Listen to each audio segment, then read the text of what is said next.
Baik, apa yang sekarang narkotika sedang banyak di Indonesia dan selalu pasti banyak? Ganja. Ya, next. Ya, next lagi. Ganja. Sumatera banyak ya? Iya. Perhatikan ganja, memang kita jarang lihat secara langsung, tapi perhatikan daunnya berjari-jari, bergerigi, jumlah daunnya ganjil. Kalau nggak 7, 9. Next. Ya, bedakan dengan daun singkong. Saya takut ibu sangka ganja itu temannya singkong. Betul Bapak, saya di Jakarta membina sebuah rutan, rumah tahanan wanita di Pondok Bambu. 10 tahun saya bina di sana. Suatu ketika ada warga binaan pakai hijab, pakai jilbabnya panjang. Saya kalah panjang. Saya heran sama dia. Ibu kasus apa di sini? Korupsi?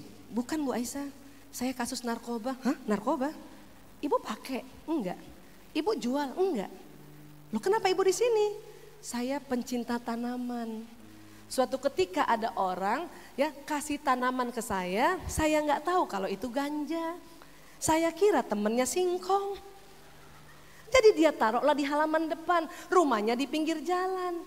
Itu polisi lewat pertama nggak peduli, lama-lama dia tengok itu. Kalau ada tanaman ganja di rumah kita dianggap kita produksi. Ya, jadi dia mempertahankan diri bahwa saya nggak tahu sama sekali dan sebagainya. Itu pun ditahan 5 tahun. Waktu saya jumpa itu 3 tahun dan dia sudah bilang, Bu Aisyah kalau cerita ganja tolong cerita tentang ya masalah saya supaya ibu-ibu yang senang tanaman harus paham ini mana ganja mana daun singkong. Ya, iya. Ya. Next lagi. Ya, bentuknya seperti ini. Ganja memang ada manfaatnya. Kalau direbus, rebusannya bisa untuk kanker stadium lanjut, ya, untuk epilepsi, ya, next lagi. Dan bahkan di Aceh sebetulnya untuk ya obat alami menghindari serangan hama pohon kopi atau ulat. Ganja gini, dia daunnya berjari-jari, tingginya antara 1,5 meter sampai 2 meter gitu, ya. Ini pasti Pak polisinya nggak sampai 2 meter nih tingginya, dia sampai situ aja. Next lagi.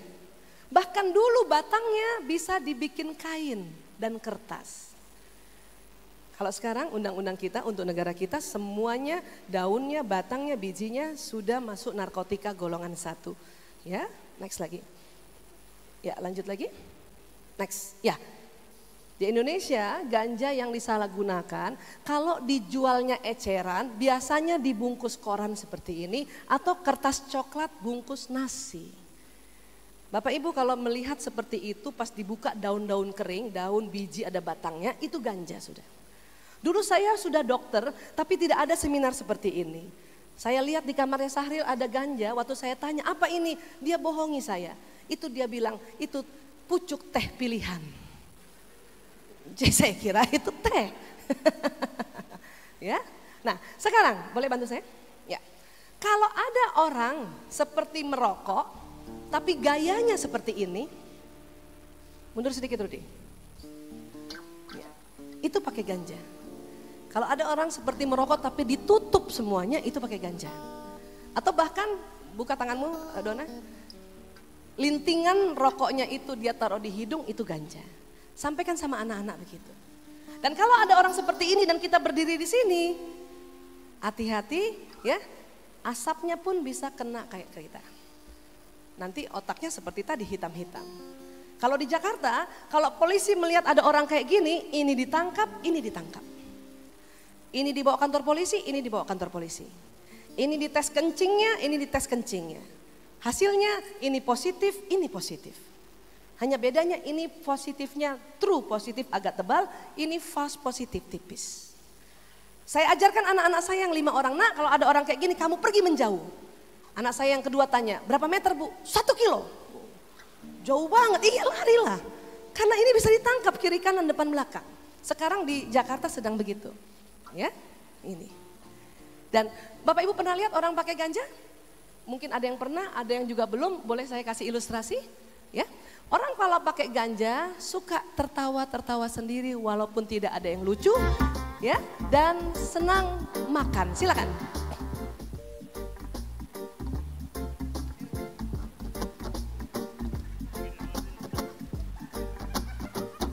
Nggak ada yang lucu, dia ketawa-ketawa. Dan nafsu makannya meningkat.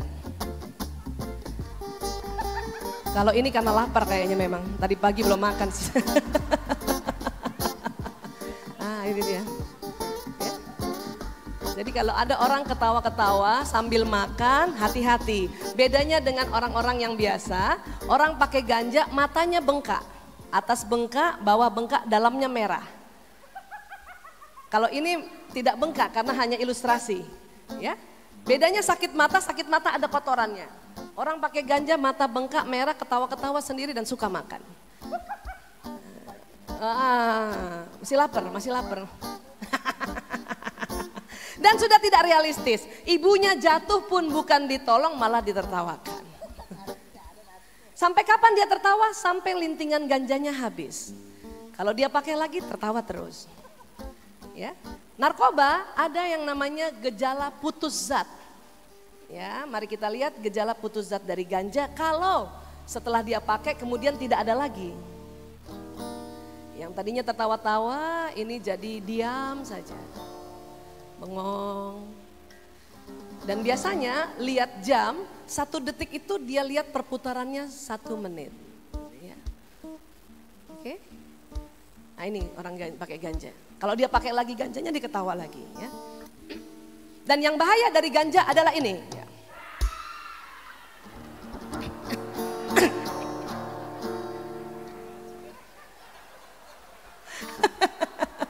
Maaf ya ibu, maaf. Orang pakai ganja yang paling bahaya adalah schizophrenia atau sakit jiwa. Maaf ya bu ya, kaget ya bu ya. Dia schizophrenia, saya habis jemput dari rumah sakit jiwa. Itu ganja ya. Memang tidak semua orang pakai ganja sakit jiwa. Ya, yang biasanya pakai ganja sakit jiwa itu biasanya ada turunan sakit jiwanya memang. Sakit jiwa itu turunan Bapak Ibu. Ada namanya kepribadian skizoid. Ya, kalau tidak ada peristiwa berat atau tidak pakai narkoba, dia tidak tercetus. Kadang orang yang punya turunan sakit jiwa, mulai sakit jiwanya setelah umur 70 tahun. Sekarang banyak lansia sakit jiwa, karena umur lansia bisa sampai 80. Zaman dulu tidak ada lansia sakit jiwa, kenapa? Umur 69 meninggal, karena 70 sakit jiwa. Tetapi kalau pakai narkoba, umur berapa kamu sekarang? 33 bisa sakit jiwa. Ibu ketawa. Sampai sini bisa paham Bapak Ibu? Ini ganja dan ini sedang banyak. Masih banyak dan entah kapan ya selesainya ya. Tepuk tangan boleh buat mereka. Next. Opium. Tanamannya tidak ada di Indonesia, ini banyak di Thailand, Myanmar, perbatasan Irak, Iran, tuh Afghanistan banyak ini ya. Buahnya disebut buah popi. Mohon maaf kalau ibu ada yang namanya ibu popi. Artinya ibu kebahagiaan gitu. Ya, ini.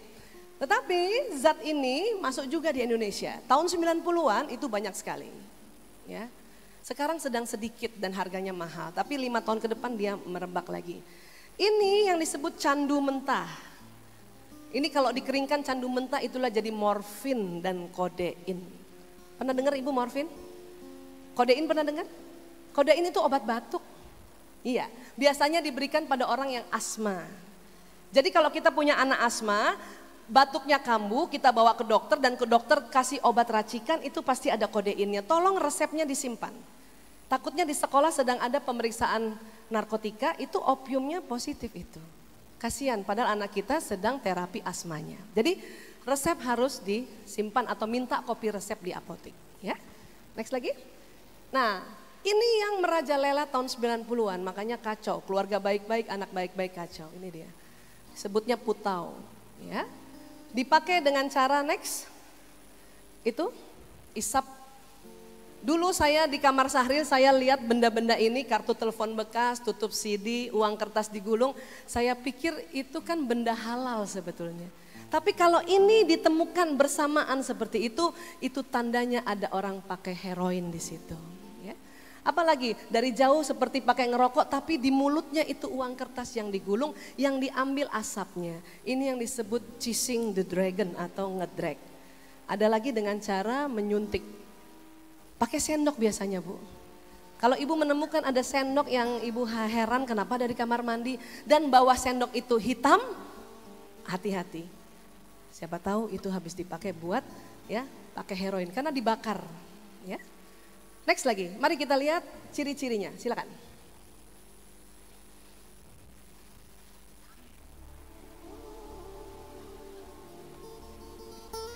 Beda sama ganja, kalau ganja tertawa-tawa, orang pakai heroin ya terkantuk-kantuk.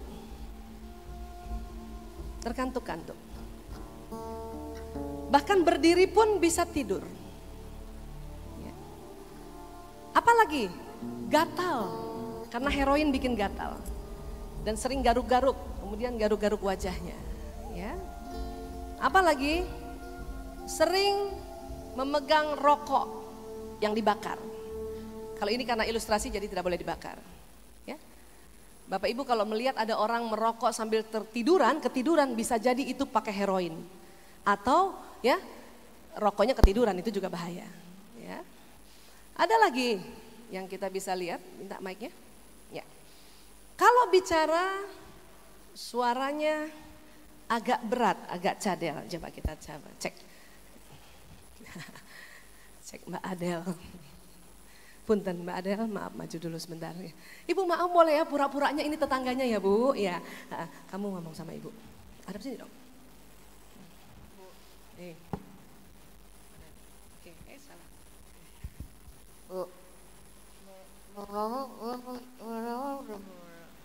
Ngerti Bu? Enggak, sama saya juga ngerti. Satu. Tolong, satu. Mana itunya? Ya. Oke. Bapak maaf, Bapak namanya siapa Pak? Maaf Pak Supratman, maaf ya Pak. Sini. Pura-puranya ini ponakan Bapak, pura-pura ya Pak. Bapak nggak mau punya ponakan gini kan? Iya. Kamu ngomong sama Pak D. Lagi fly, ini namanya lagi fly, ngomong.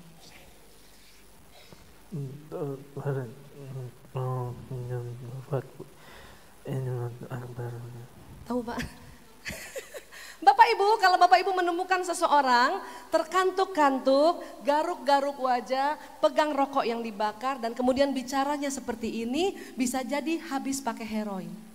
Hati-hati ya, dulu saya nggak ada ilmu seperti ini, jadi waktu adik saya seperti ini saya nggak tahu, saya pikir dia habis nonton bola kemalaman.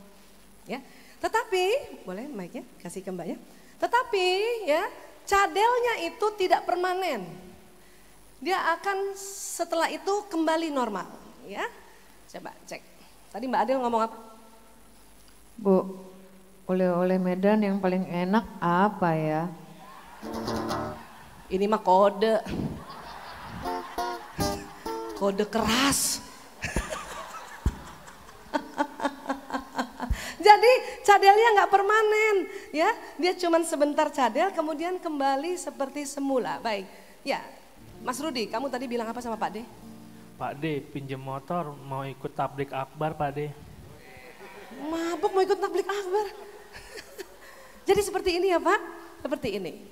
Jangan juga ada anak tetangga cadel dari kecil kita sangka mabok. Jadi ini cadelnya ya cuman temporer saja. Ya. Dan ini tidak lama ya. Berapa menit kalau lagi fly? 10 menit. 10 menit, ini sedang fly.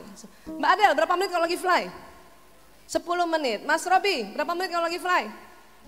15 menit. Mas Dona, kamu berapa menit kalau lagi fly? 5 menit. Cepet banget. Ini pasti putau yang KW3 nih. Heroin tuh KW-KW-an loh Pak. KW1 itu biasanya dicampur tepung terigu. KW2 dicampur paracetamol. Kalau yang KW3 dicampur kerak aki. Bapak tahu aki itu keraknya putih-putih, itu campurannya. Makanya fly-nya cuma 5 menit. Ya, ini dia. Dan ini pun cuman tidur dan mimpi saja. Ada bisa mic-nya ke sana? Ya. Mbak Adel, biasanya kamu kalau fly kayak gitu mimpi apa? Nyanyi bareng Merek Carey. Waduh. Lagunya apa? Lagu Hero. Masya Allah. Kayak apa itu? There's a hero. Oh iya benar-benar. Mentang-mentang pakai heroin lagunya Hero. Kamu biasanya sedang fly, mimpi ketemu siapa? Dapat sertifikat tanah dari Pak Jokowi Bu.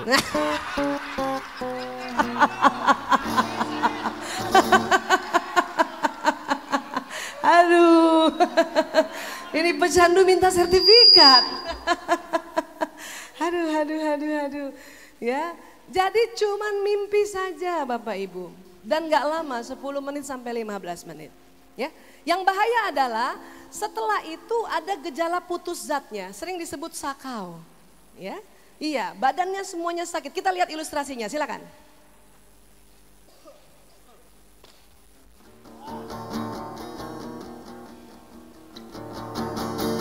Orang putus zat dari heroin adalah mirip orang pilek, ingusan, ya, seluruh badan sakit.